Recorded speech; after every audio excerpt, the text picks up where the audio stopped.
All right, so hi everyone. Yes, you can see me. All right, so thank you very much, Mimi, for the very quick introduction. My name is Anthea. I'm the Business Development Manager at PALO IT. So thank you everyone for joining us for this exciting panel discussion. First and foremost, I'd like to invite our panelists, maybe individually first and foremost. So I'll do a very quick introduction about them before giving them time to talk about themselves. Please keep it to less than a minute. So first and foremost, we have Dr. Simon, Assistant Professor at SMU, co-founder of Handprint and Global Mangrove Trust. Simon specializes in leveraging disruptive technologies for sustainability. Dr. Simon, please.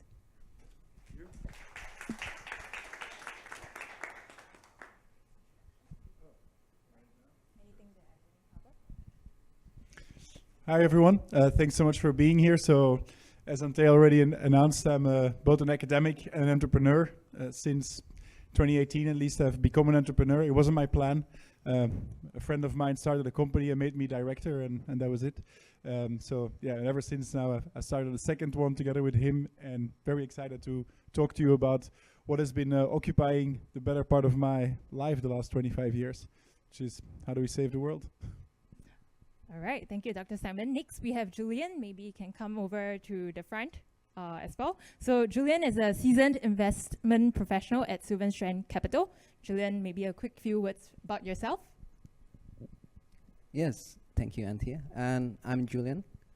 So my background is actually engineering. I train as an engineer, material science and engineer.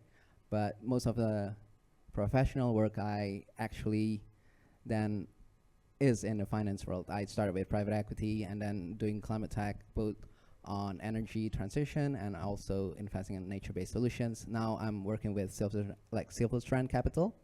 We are a single-family office and we do impact investments primarily in nature and biodiversity sector.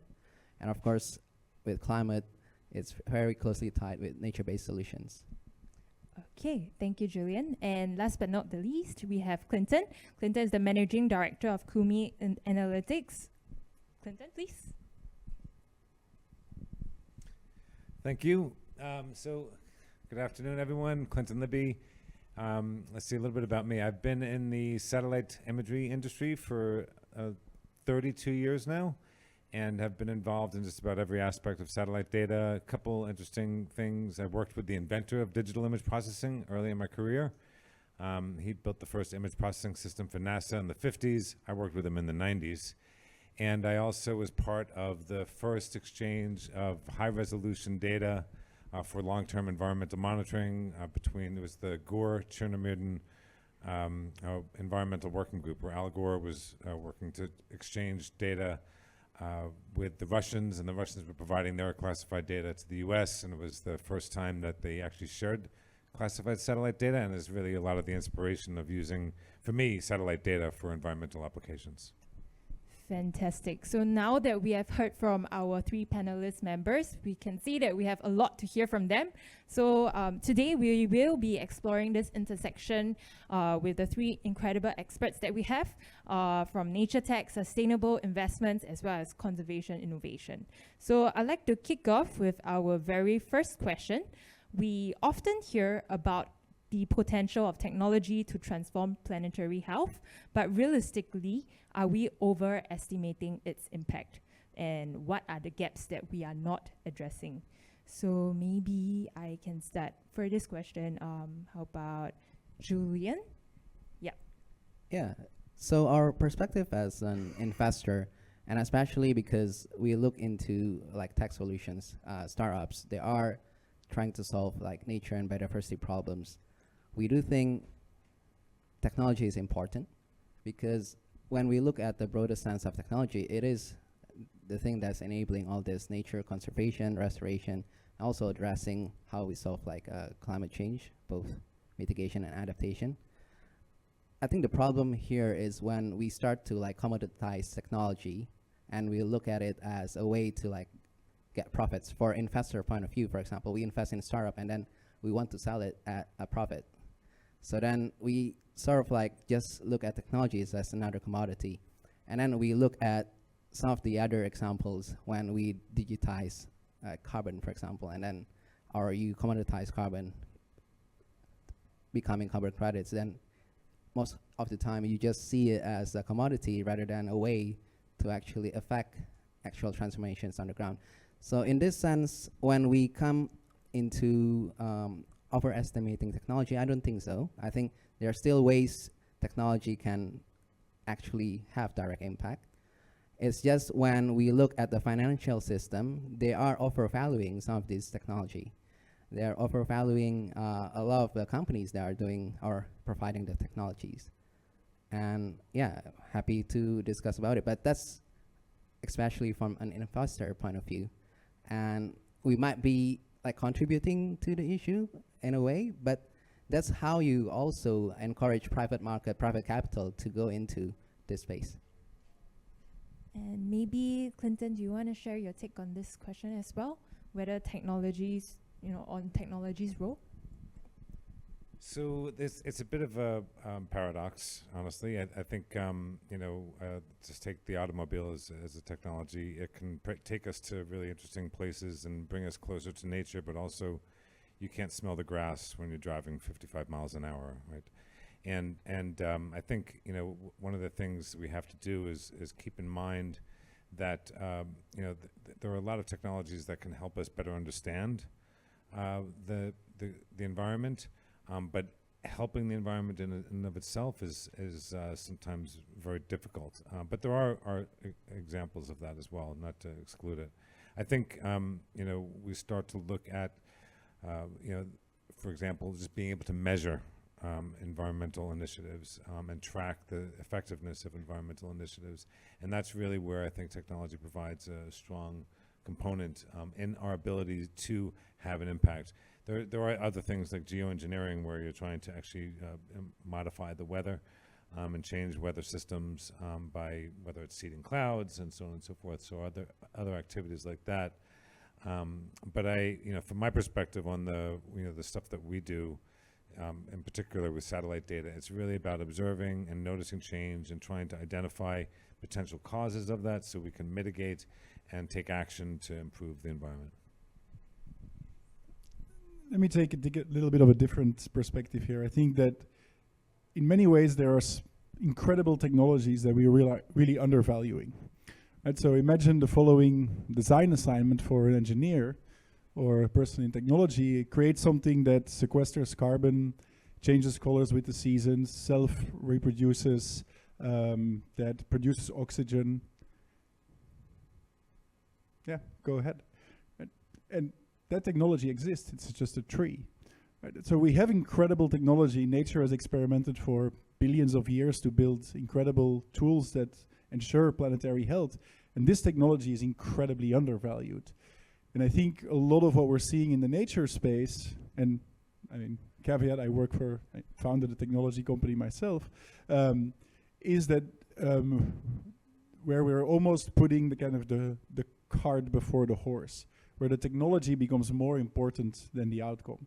And I think a lot of what we're seeing in this space is a focus on building technology for technology's sake in order to get to better something without really necessarily improving what we're trying to improve, which is biodiversity, nature, and so itself. I think the many blockchain projects that are ongoing in the nature space are really great examples of how you build technology in order to, create nature NFTs. Nothing against that. But if 80% of the money goes to the blockchain operator and 20% goes to the project, then what are we trying to achieve here? And so I think we need to rebalance this in a way where more money goes actually to creating the outcomes that you're trying to achieve, and less money goes into technology. But don't tell this to our investors. Thank you very much. I think it's a great way to frame technology's role, in a sense, a tool rather than the sole solution, right? So this brings me to my next question. Critics say that high-tech solutions can overshadow simpler community-led approaches. So are we too focused on these high-tech solutions for environmental issues that might benefit more from the grassroots efforts? So Dr. Simon, I think you've spoken about this. Could you elaborate? Yeah, I mean, to a certain degree, I would say yes. previously on one of the panels, somebody said, like, I wish we would, from the biochar world, I wish we would get 10% of the money that we get for that is invested in direct air capture. Now, direct air capture has potential, but every single project that has been started in the last 10, 15 years has been an absolute failure, both economically and in terms of their under hitting their targets by 70, 80, 90%, right? But yet we are persisting with this technology because it perpetuates the interests of the oil and gas industry. So I think in some cases technology can really be a distraction. Like, we know that the right way of decarbonizing is to remove fossil fuels from the energy infrastructure. We can't do it super fast, but any kind of technology development that might help companies or help countries avoid the inevitable reality, I don't think is in the advantage of humanity in the long run.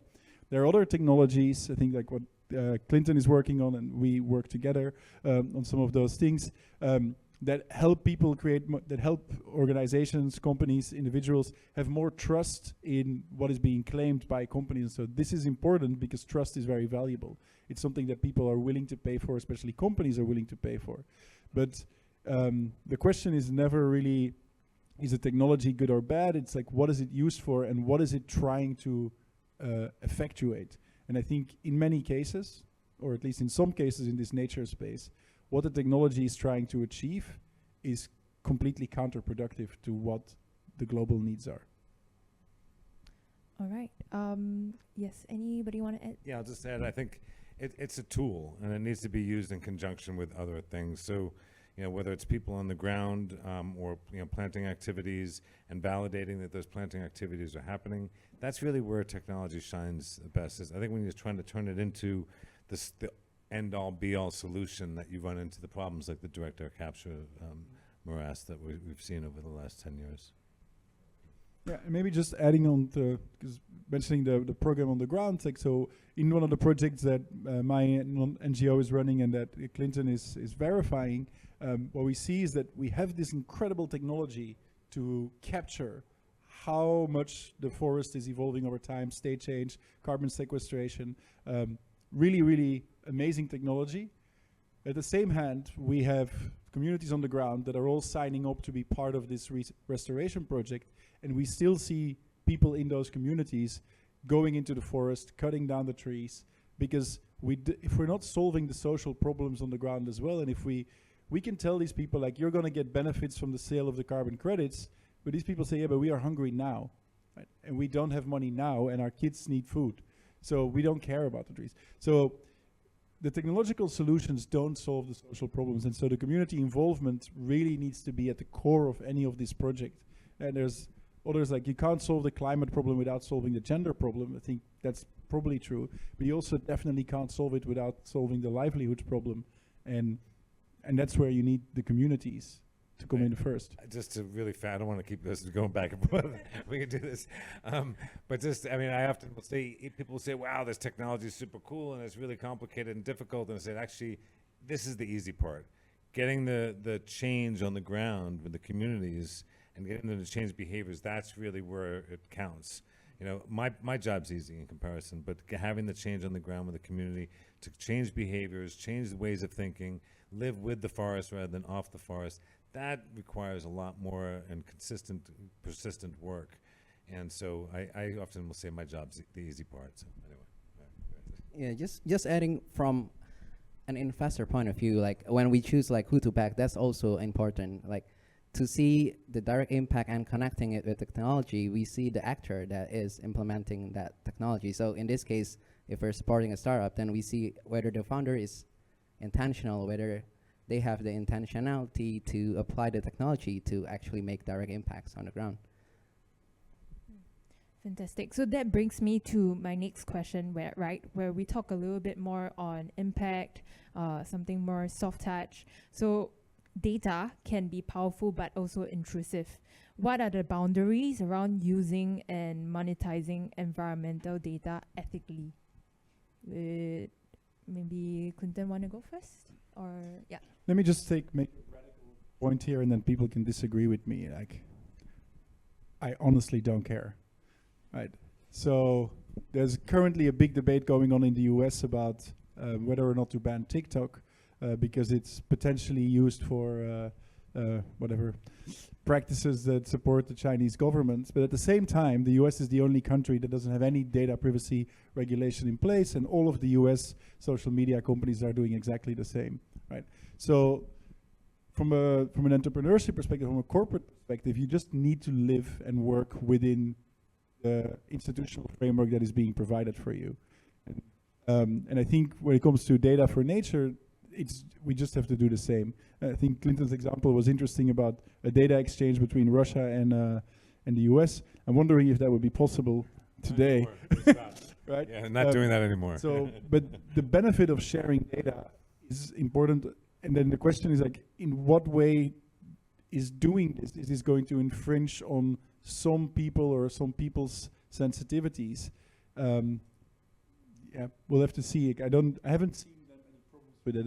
I mean, it's not personal data, so I don't really see. Yeah, there's the Open Skies Treaty for the satellite imagery side. So you have a lot of countries have signed up, not all, but a lot of countries have signed up. So you can fly with a satellite overhead and take images of whatever you want. And you know, the biggest risk is if you're sunbathing naked in the backyard, right?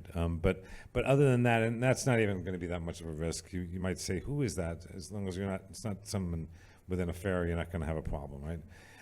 But in all seriousness, you know, I think the big issue on the privacy side is if people are doing something wrong and then they don't want. So if they're polluting or dumping certain things, then all of a sudden they're like, don't be looking at my backyard because I don't want you to know what I'm doing. And then in those situations, that's when you actually want to be looking inside there. So I think it becomes an environmental enforcement case. Another big one is for tax purposes, right? So people don't want people to look in their backyards to see, oh, you have a pool that you didn't get a permit for and that sort of thing. So it tends to be when they're doing something illegal that they don't want, and they're worried about the privacy, especially when it comes to satellite data, remote sensing. Yeah, I'm looking at it more on not really the privacy, but the ownership of data and who benefits from that. Because like we see data increasingly more and more like a resource or an asset class. And in this case, I borrow a bit from another COP, COP 16, the Biodiversity COP, where they, and also in the last COP 15, they also already talk about like the use of digital sequencing information, like your DNA, and how it already improves a lot of like industry, especially in pharma. Now they're doing a lot of like material discovery using all this sequencing, and a lot of these are benefiting from the biodiversity of like developing countries, and there's not really a channel to like have an equitable benefit sharing to all the communities around there that should also have like a share in this. So in this case, I do think it's important to attribute some of the data to like ownership and benefit sharing. I see this happening mostly on related to nature and biodiversity, but I'm pretty sure like if you look at remote sensing and everything, it should be attributable to like climate as well, climate data as well. Okay, moving on to my next question. Tech giants have huge resources and could arguably do much more for planetary health. Are they doing enough, or are smaller players like maybe yourselves better positioned to innovate in this space? Anybody want to go first? Yeah, sure. So I mean, I think the challenge for the tech companies is they're actually quite horizontal in their especially for the big companies in their application areas. So I have to confess, I worked at Microsoft as well as Google previously, so I've sort of been there in many ways. One of the things that I would like to see, they've done some stuff, where they'll provide carbon calculators so you can see what your footprint is of all the algorithms that you run and that sort of stuff, which is great. But I would like to see them have perhaps a different pricing structure for sustainability initiatives. Rather than, they're going to make money no matter what in every situation, but perhaps if they wanted to step up for sustainability, to have certain types of use cases be at a lower cost or free, right? That's one thing I think would be really a good example. They have done some things with data aggregation and trying to make data sets available, which is admirable, but I still think it's really all about the money, many ways for the big tech companies. And they were about to abandon all of their net zero commitments, but now they said, oh, we can switch to small modular reactors, which I'm a fan of, but personally, I think it's a good thing, good power source, carbon-free energy. But that's they basically they were all abandoning their net zero commitments because it would just cost too much money for them to achieve it. And so sometimes I feel like the big tech companies talking out of both sides of their mouth, to be honest. I would say we have a $4.5 trillion per year shortage in order to achieve the United Nations Sustainable Development Goals by 2030. So nobody's doing anywhere near enough. Just nobody. There is not a single company on earth that is doing enough. And I think that is just very unfortunate. I think part of the problem is our obsession with carbon footprints. Carbon footprint is an invention from an oil company to make people feel guilty about their consumption. That was the original goal. And then companies have adopted it and they created this whole complex system of scope 1, scope 2, and scope 3 just to delineate guilt. Based on if you're creating this much damage, you should also take that away. But this is a very narrow way of thinking about responsibility, right? It is ridiculous for companies like McKinsey and Bain and Ernst & Young to come out and say, we are carbon neutral. It's like, you're not making anything. I mean, boo-hoo.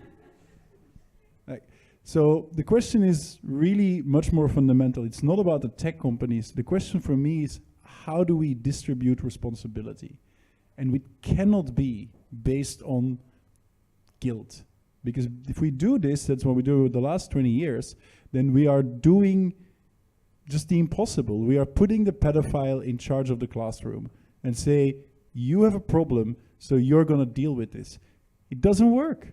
We've proven over the last 20, 30 years that this approach is not working. We need a different distribution mechanism for environmental responsibility, especially when it comes to biodiversity.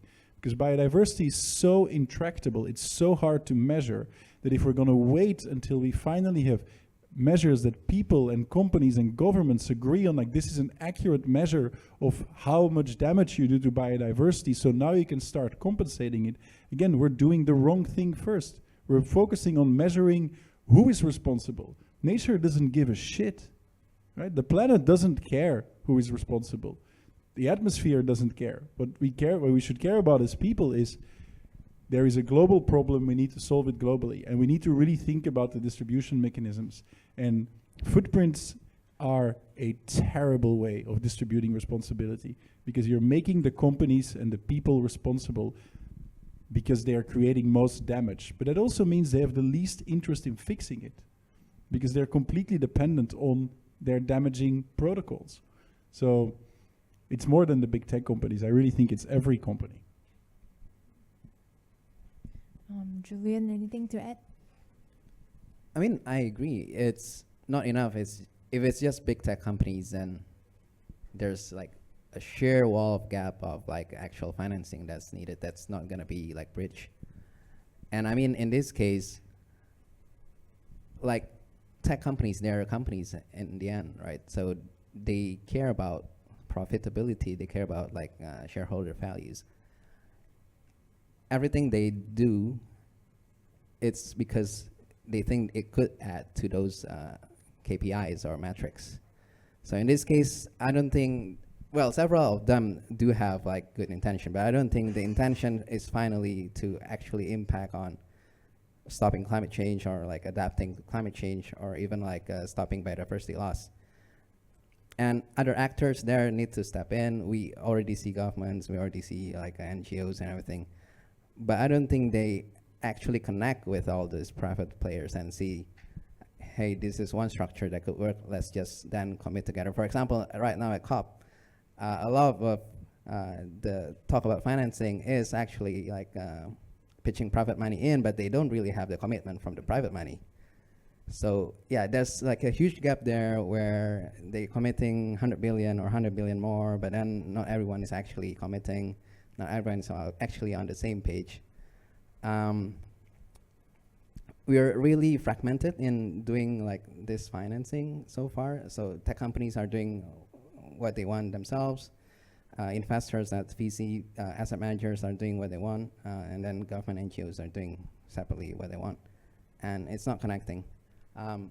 So yeah, I would be interested to like hear more about like how we can, first of all, stay at the same page and then like really design this distribution rather than like footprint attribution. Maybe there's something else that could be Corporate valuation.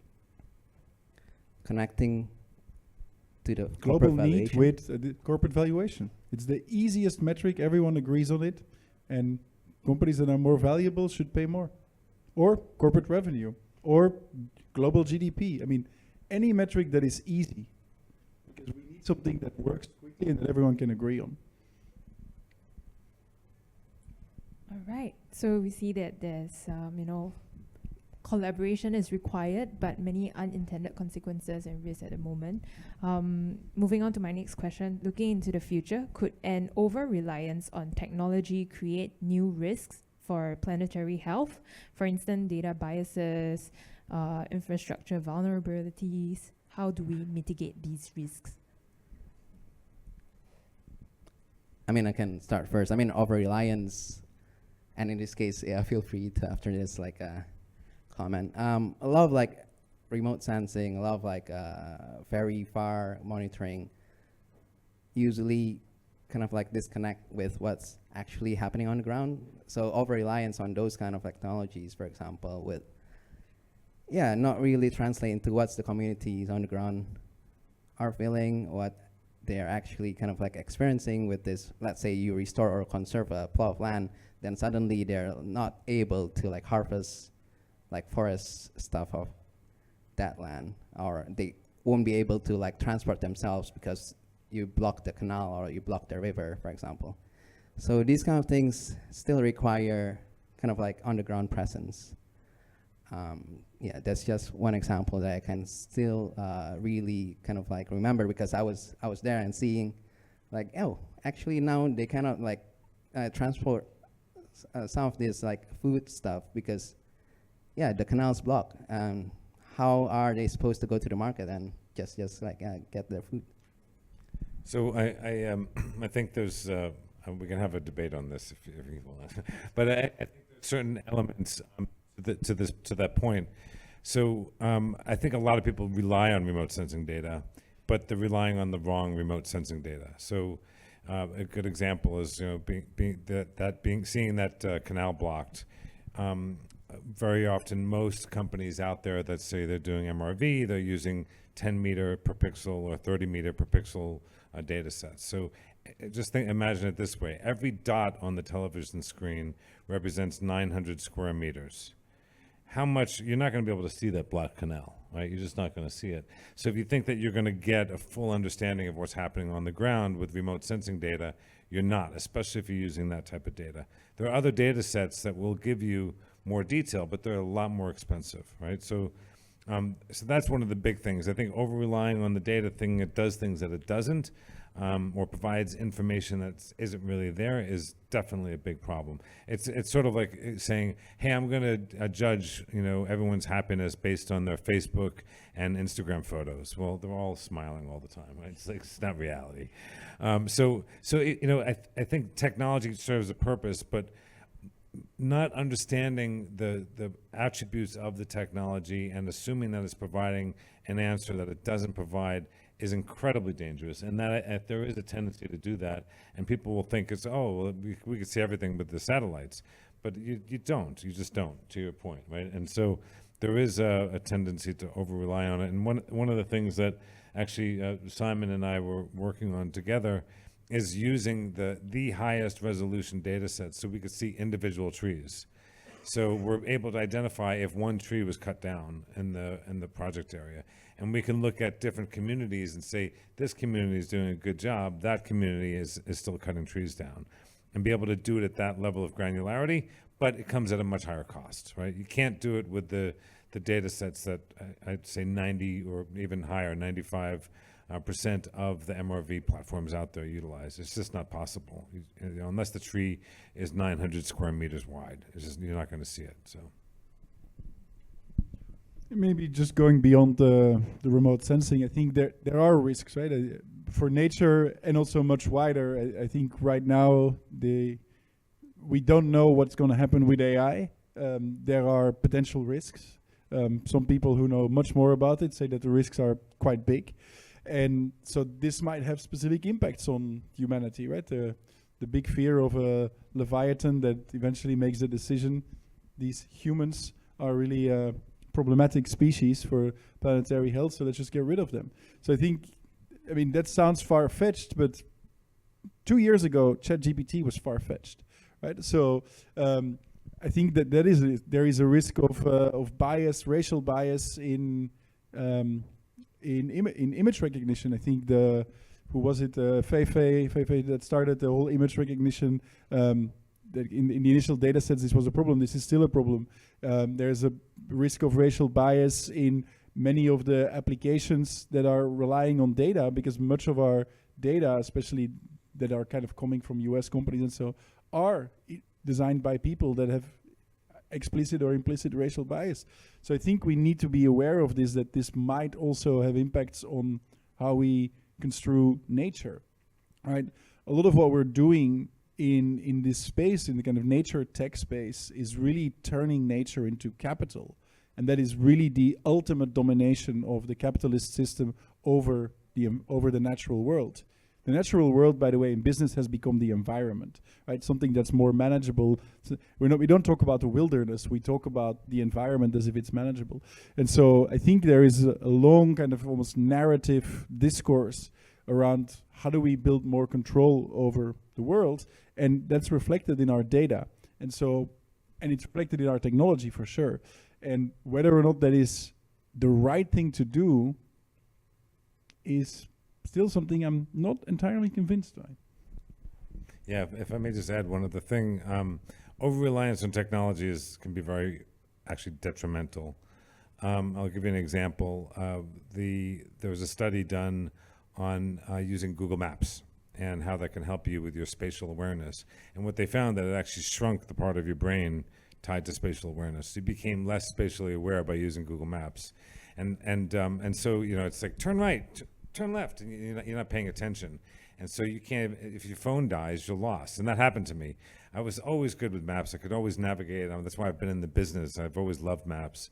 And I was going to Mountain View with Google, and I'd get in the car, turn right, turn left, and then my phone died. And it took me like 2 hours to find my hotel. And I was like, forget it, I'm not using this anymore. And so I was working at Google, head of strategy for Google Maps, and I refused to use Google Maps. I'm like, I'm not using it, it's making me dumb. But I would look and read the directions and then put it away, right? So it's a great tool if you do that, but if you over-rely on it, it's actually going to hurt you. And it's like any technology. All of a sudden, no one remembers anyone's phone numbers anymore. When depending upon how old you were, when you were a kid, you knew everyone's phone numbers. You could rattle them out one after the other. And now it's all stored in the phone. So people say, well, no, we're just using our brains for other purposes now, and that's something that can be debatable. But to your answer, like over-reliance on technology, all it takes is a coronal mass ejection, wipe out the grid and all of our everything, and we have no data, no phones, nothing, and then what happens, right? We're hugely reliant on it, and society would literally fall apart very quickly as a result of it. So it can be a little scary, to be honest. I don't think this is supposed to be a doomsday conversation, but yeah, I think we have to exercise our brains and our common sense. We have to talk in the spirit of the actual COP29, so it's absolutely doomsday, given what's going on. All right. So on a personal level now, how are each of you embodying the change you advocate? And do you feel it's essential to walk the talk behind or beyond your professional roles? So I love meat. So I think there is a big problem in the sustainability space or in the nature tech, or like all of us that are probably interested in this domain it's almost like if you're not perfect, you should shut up, right? And this is really problematic. I always remind of this, one of the stories from the founder of 7 Clean Seas, one of our partners. They do ocean plastic cleanup from the ocean. And he posted a picture of some kind of event that they were at, and they had won something. And he was standing behind the table, and there was a plastic bottle on the table on LinkedIn. And he said, "I got hate mail." I mean, he dedicates his entire life to ocean plastic cleanup, build a successful company. And said, the amount of outrage, like, and I think this is typical for the sustainability space. Like, we're all like, oh, and I think we really need to get rid of that. Like, nobody's perfect. I think there are people that are doing a lot more than we do. Many people probably doing a lot less. Like, we're, I think, all in the business of trying to build organizations or fund organizations that are trying to make a positive impact, that are trying to change people's behavior, company behavior, maybe governmental behavior. But we can't expect to be perfect, and we really shouldn't enforce it upon ourselves. So I think I'm trying, but there's a long way to go. Yeah, I will say I'm also still trying. I mean, I think the first thing that comes is the realization that we need to change. But then also, we live in a world that's like very capitalist. There's a prevalence of social media. There's overconsumption everywhere. And actually, about the last point, it's also funny when you see like trying to like mitigate or adapt to climate change. It's always tied to like, yeah, reducing consumption and everything. But the mainstream kind of like trend is also not really supporting that. So in that sense of like, in this kind of like very muddy environment, and also kind of like very opposing trends, I think the first thing that you need to have is realization that actually don't need to follow any of these kind of mainstream trends, and need to go the other way or need to change. And then, of course, slowly try to walk the talk. For me personally, I think still cannot really do like meatless food. That's very tough. And then secondly is on fashion, because fashion is one of the most polluting industry. But I'm still wearing batik, for example, and it is still very polluting. Like, I love these batik shirts. It's beautiful, but yeah, it's not really the most environmentally friendly industry. But I do still make like selections. So selections every day, on selections on consumption patterns, selections on product, and of course the work itself also try to make the change at a larger scale. Yeah, I think if I said I was no more meat in the house, I would get, I'd be divorced by the next day. My wife's Filipino, and it's just like, there's no way. You know, so I along the same lines, thank you, Simon, for absolving us all from being perfect. I'm really happy. It's actually quite a relief, because you never know, the panel could be judgmental, but yeah, I think we all have we all have our the footprint, or we all breathe in and out and exhale CO2 all day long, right? So there's no way avoiding it. I think the question is like, how do we change little things in our lives across the board, and if we all do that, like the impact. I was telling someone earlier, I'm a little bit weird on some of these things. Like I have these high-powered magnets that I put in my washing machine, and I'm very fortunate to have a helper, right, that helps, but she sort of wanted to throw them away, and I said, no, these magnets, you only have to use, you don't even need to use laundry detergent. You can use like a tenth of the amount of laundry detergent, and just a little bit of laundry detergent, and the magnets will attract all the dirt. It's crazy. After like 2 or 3 washes, you have to wipe off the magnets. They're just filthy. It's like all the dirt goes into the magnets. And so you could decrease the amount of laundry detergent that you're actually using and putting into the as a waste into the water system, right? As an example, it's sort of it doesn't, you don't notice it. I mean, my clothes aren't that dirty, right? They look so, I mean, little things like that, or like, you know, silly stuff like going to the supermarket with your own bags. I mean, all that, but it adds up. It doesn't make a difference if I do it myself, but if all of us do it, then all of a sudden it is helpful.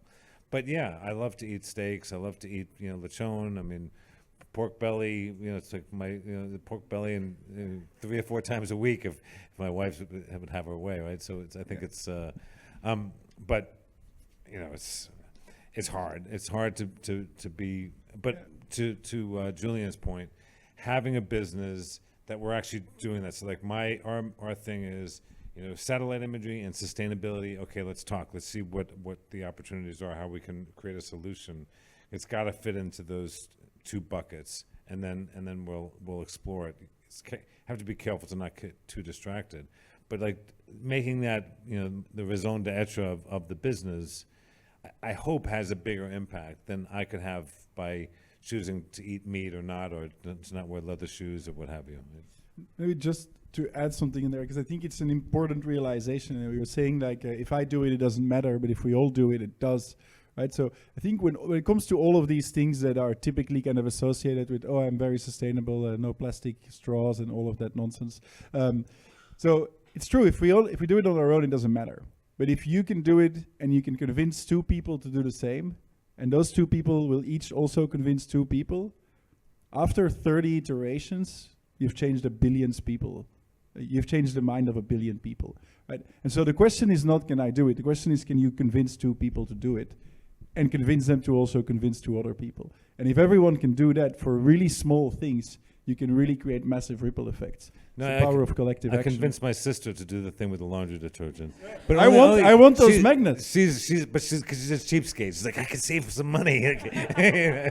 So and that brings to like the financial aspects of sustainability. I mean, one of the big things is if you can show it's actually you're going to save money and be sustainable, or in whether it's in business for customer sales, like, hey, you can do this, be green and make more money or decrease your costs, then all of a sudden it starts becoming attractive. So I think there's a bit of that marketing campaign that, like, you know, we need to identify, you know, like, and the bags, excuse me, at the supermarket, now they're charging you 30 cents a bag, right? So all of a sudden it's like, okay, well, we have our bags, we're saving money now as well. So it's an added incentive. Okay, right. So it's inspiring to hear that our experts also have challenges that they are grappling with as well. And we know that, you know, this requires a lot of commitment from each and every one of us. So now I will move on to our Q&A segment. Just to remind everyone in the room, we do have a QR code at the top right corner of the screen. Feel free to scan and enter your questions if you have not. Otherwise, I will kick off with the first question. Panelists, you can see it right at the front. What are some low-hanging fruits that we are not placing enough focus on?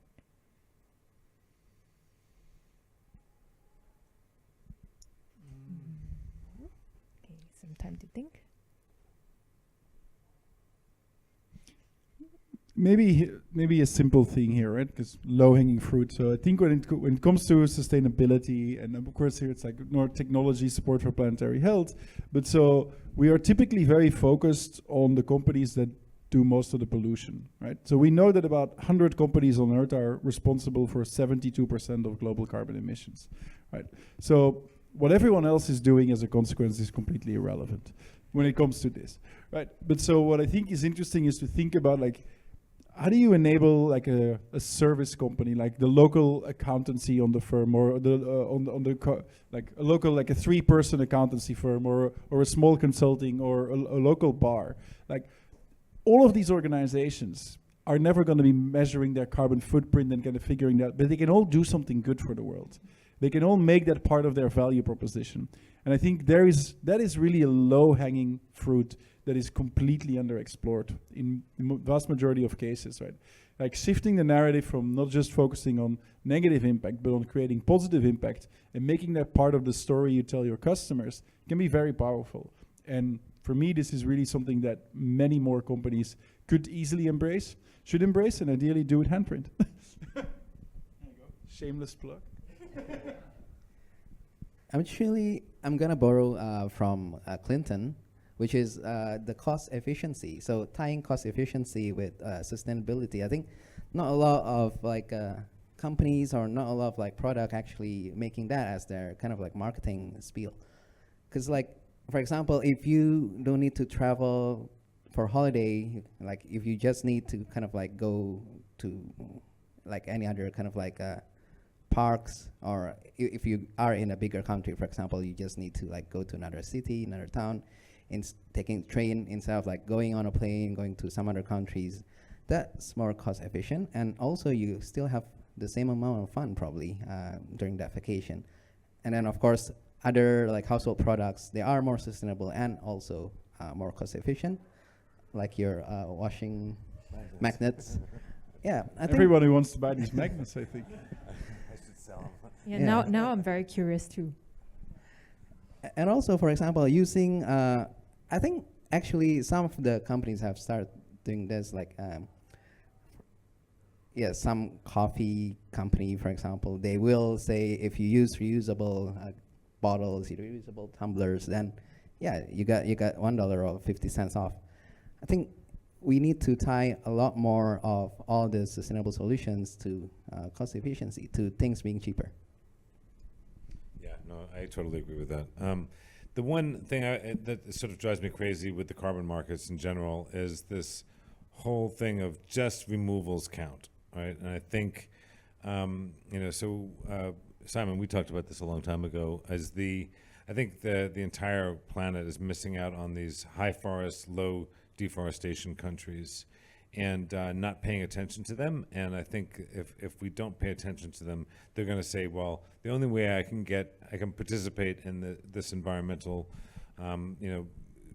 bonanza, if you will, with cash, is if I start cutting down my forest. And then they're going to say, oh, no, stop cutting it down. We'll pay you to stop cutting down your forest. And I think it's problematic, and it's really.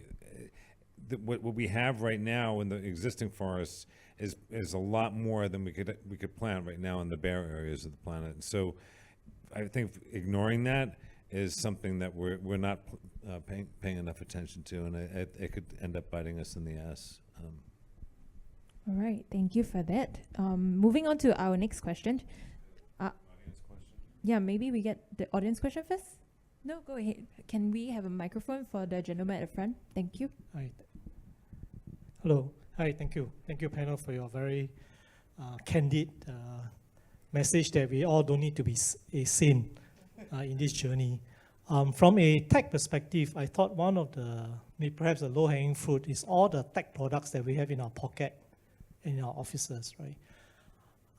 If manufacturers can put in a program where they take back and recycle their own products, I know it's starting, but I'm not seeing something very concrete. What does it take for us? Short of not buying new phones every time it's released, I thought that would be a low-hanging fruit from a tech industry perspective. Thank you. I mean, for me, this is your point is absolutely right, but this is a regulation issue. I lived here for 10 years. I love living here. I'm a permanent resident. I don't understand why some of the most basic regulation that has been in place in Europe since the mid-90s still doesn't exist here. Like, extended producer responsibility is the first thing you do, right? You just say, hey, you want to sell 10,000 TVs here? Well, within 3 years, you got to recycle 8,000. Like, this is so common. Like, we have it in Japan, we have it in Australia, all over Europe, we have it in California, we have it in even some parts of India. I don't understand why we don't have it. It's just insane. Like, so yes, absolutely, extended producer responsibility for technology products, for plastic. That's really, we need this for plastic, would be step one. And it's not difficult to implement, especially in a small country. But even maybe pushing on that, like the low-hanging fruit, going back to that, like there is a lot of existing technology, and not just trees as technology, that can be implemented, that is already profitable, has positive ROI right now, that is not being implemented because either people don't know about it, because they do know about it, but they think it's profitable but not profitable enough, all of those things. So I think that's really where we could also achieve a lot of our goals in terms of decarbonization or just reducing negative environmental impact. If we just use the existing technology, there's only 4 things that we really need to solve, right? So decarbonized energy, we kind of solved that. We just need to scale it up and store it more effectively. We need to find an alternative to steel or its production process, an alternative to cement or its production process, and that's kind of, and then travel, like and then flying basically. But that's kind of it. Everything else is pretty much already available, right? So we have most of the technology. We just need the political will, probably regulation, to just make sure companies adopt it.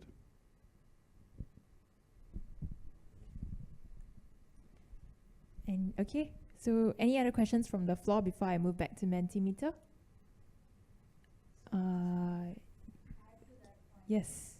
A lot of tech companies also could do something about not designing for obsolescence, right? Including our famous Apple, they needed a regulation to set that right. So what do you think about that? Yeah, so I was going to add on to Simon's comment, and when I was at Google, they were coming out with the Pixel phone, and one of the initial plans that they had was that they used the Lego analogy, where the screen fails, boom, just unplug that piece, or you need a new CPU, just change that, or be able to just make it very modular and make it super easy. And the first ones had that functionality, so you could just buy one phone, and as the components failed, you just change that component rather than having to get the whole new phone. And now, we're in a monetary-based economy where it's all about generating additional sales. So I think if you start looking at like a commodity-based economy where it's about conserving the commodities, then all of a sudden we would start building things that last for a long time again. Why is it that every vacuum cleaner, if you had a vacuum cleaner from the 1950s, it still works today. But if you have one from 5 years ago, it's broken. What is up with that, right? Why? What's going on? And it's designed for obsolescence, right? And so I think that is a problem across the board that, to Simon's point of having, if you're going to have something, you need to either recycle it or enable it to be repaired. And have to stock the parts. There was a guy in the U.S., he had a prosthetic leg. It was like $100,000 or more. I can't remember how much it was. It was a lot of money, and it failed. And they said, all it needed was a very small part. And they said, well, we don't make it anymore. And he sued them. It's like it's like a 50-cent piece. They wanted to buy another $100,000 leg, and he sued them, and he won. And they had to build the part again for him. So I think taking action is necessary, and people need to start speaking up, saying no, it's unacceptable for my vacuum cleaner to die after 3 years. And the more people that complain about it, the more that we'll start to see these changes. And the technology should not be designed to fail. I mean, the whole point is how does technology help? And then this technology, there are garbage dumps filled with these things. It's like crazy. It's like literally just piles of tires or piles of bicycles or piles of like every possible thing you can imagine. Like we didn't sell it all. It's last year's model, throw it into the dump, and then start. It's nuts. You want to add?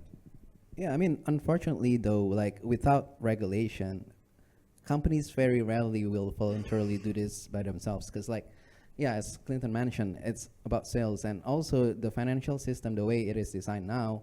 If you report your earnings and you have like shrinking revenue, for example, or shrinking profit margins, suddenly your stock plummet. So then, most of the time, this is where the government needs to step in. Regulation bodies need to do the regulation there. Okay, question from the last row. Yeah, can we have a mic for the lady? With the recent Trump win. Now we're gonna get an interesting question. No, hang on. And obviously cryptocurrency seems to be resurrected, right? And it's interesting that as a topic, it's not actually widely discussed. And we all know that there's huge environmental impact for cryptocurrency. Now, obviously, the fact that a lot of the drivers of the win of Trump was due to economic reasons, part of it, a lot of it driven by cryptocurrency leads, right? I'm wondering what can we do or what should we demand if it's also equally a semblance of the interest for a more deregulated currency, which is why people prefer cryptocurrency at the expense of environment. Does my question make sense? I don't know if it makes sense, but let me. So I think there's a couple of topics here. So disclaimer, I've been in the cryptocurrency space since 2015. So I was a reasonably early adopter, and my Bitcoin has been doing very well lately. But the problem with crypto, I think there's a misconception that cryptocurrency has a very bad environmental impact. A specific type of cryptocurrency that has a specific type of consensus building mechanism called proof of work has a very negative environmental impact. When Ethereum evolves from proof of work to proof of stake, its environmental footprint reduced by 99.8%. Right? So, but the technology itself, I think, is incredibly valuable beyond the cryptocurrency and the speculative assets. The underlying trust architecture that you can build with blockchain is very valuable, right? So I think, and while the use cases are there's still no killer use case. There's been things that have worked, mainly in the speculative space, but in real kind of business application, we're still looking for it. But at some point, a lot of the internet and a lot of our digital transactions will run on blockchain infrastructure, simply because it is more efficient and it is going to be more cost effective. I think there is very little doubt about this. Now, then there's another question about whether we would want currencies to be not controlled by the government. That was... No, I mean, obviously it's a reflection of the desire for more deregulated currency. So with the environmental impact of blockchain and cryptocurrency is kind of where I'm heading to. Because obviously if it's inevitably gonna be the currency of the future, then it obviously is a major impact, but I wonder why it's not necessarily being discussed, or what should we do about it? Because I think your understanding of the underlying technology is not entirely accurate. So when you go to a permission blockchain system, what we're like this, for central bank digital currencies, as we're developing in lots of countries, including in China, Singapore is experimenting with this.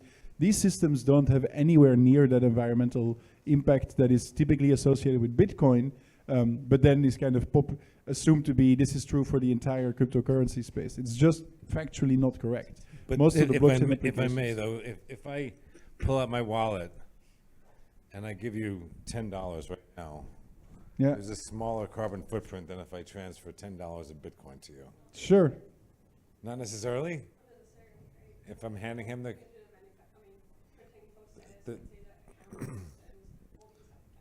cost of printing the dollars. Okay, all right. But I would still say that there is, I mean, yeah, give me the money, yeah. But probably digital transactions in general will potentially be more inefficient than cash when we're at very short distance. But if you need to go and bring that money to Myanmar, then having a cryptocurrency to do that is going to be much more efficient than flying for sure. there. I think it ties into the velocity of money as well. So there are a lot of factors in currencies. It's an interesting question, though. I mean, like, what is the carbon footprint of currencies? You know, so there's research on this. Yeah. I mean, Bitcoin is quite bad, right? So Bitcoin is probably about the same as Argentina right now in terms of carbon footprint. So it's quite sizable. But then currency systems in general, like even if you think about like Visa or one of many tools to transact to transact money, they all have an environmental impact. And indeed, if you go into the production, the design, the security of like moving this cash over streets with these big heavy vehicles from one. I mean, if you think about all of the things that come with that, it's not very clear to me whether a fully digital system is not necessarily better. But of course, if we go fully digital for everyone, then governments can start charging negative interest rates, right? This is the big fear, right? And that's why people want cryptocurrencies, because they don't trust governments. And that's why in Singapore, we're all pretty comfortable, because there's reasonably enlightened leadership here. But if you live in Russia, you live in Argentina, you live in many places in South America, in Africa, in maybe other countries in the world where you don't trust your government, or you shouldn't, then do you really want to have all of your savings? I was listening to a podcast about this recently, and some person said that the guy who was being interviewed, I think he was the CEO of Coinbase, and of course biased party, but he said, like, people think they own a lot of things because they have money on the bank account. You don't own any of that. You don't own any of that. It's numbers on an app. If the bank shuts down tomorrow, as it happened with Icelandic banks a couple of years ago, you lose all that money, right? And at some point, we have collectively decided this is a good way of storing our money, but maybe in the future we will think, nah, we don't really trust these institutions anymore, and we'd rather actually own it, rather than trusting that somebody else is going to take care of it for us. Buy gold.